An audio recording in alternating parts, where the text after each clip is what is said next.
भारतीय एयरटेल पर ही उन्होंने मेजरली अपनी रिपोर्ट में कमेंट्री की है। स्पेसिफिकली अगर आप टेलीकॉम स्पेस की बात करेंगे तो ऑफकोर्स यहाँ पर इस सेक्टर की दिग्गज कंपनी है भारतीय एयरटेल, और यहाँ पर उन्होंने क्लियरली कहा है कि इंडस टावर शामिल होने से भारतीय कारोबार जो है उसके लिए FY 25 से 28 के बीच आय और एबिडा में करीबन 8 से 11% तक की बढ़त आपको देखने को मिल सकती है। इनफैक्ट FY 25 के लिए नेट इनकम भी यहाँ पर ऑफकोर्स जो इंडस टावर का कंसोलिडेशन इनमें होता हुआ दिखा है उसकी वजह से एक मुश्त गेन्स होते हुए दिखेंगे, और 42% की बढ़त वहाँ पर भी पूरे साल के लिए आपको देखने को मिल सकती है।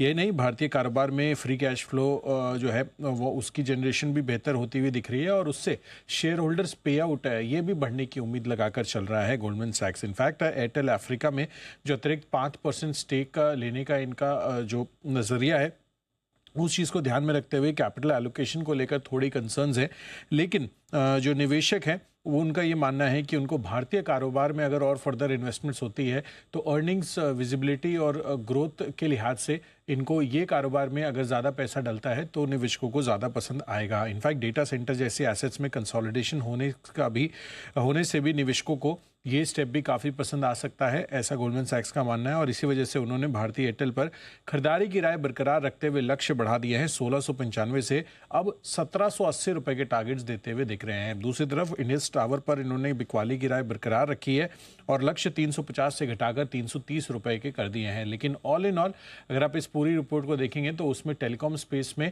भारतीय एयरटेल ये जो इन्होंने कमेंट्री कही है वो रिलेटिवली बिजनेस के पर्सपेक्टिव से काफ़ी बेहतर दिख रही है। ऑलराइट, अविनाश सर आपका भी एक व्यू लेना चाहेंगे टेलीकॉम स्पेस पर। ये तो जीएस की रिपोर्ट थी, आपको क्या पसंद आ रहा है सर?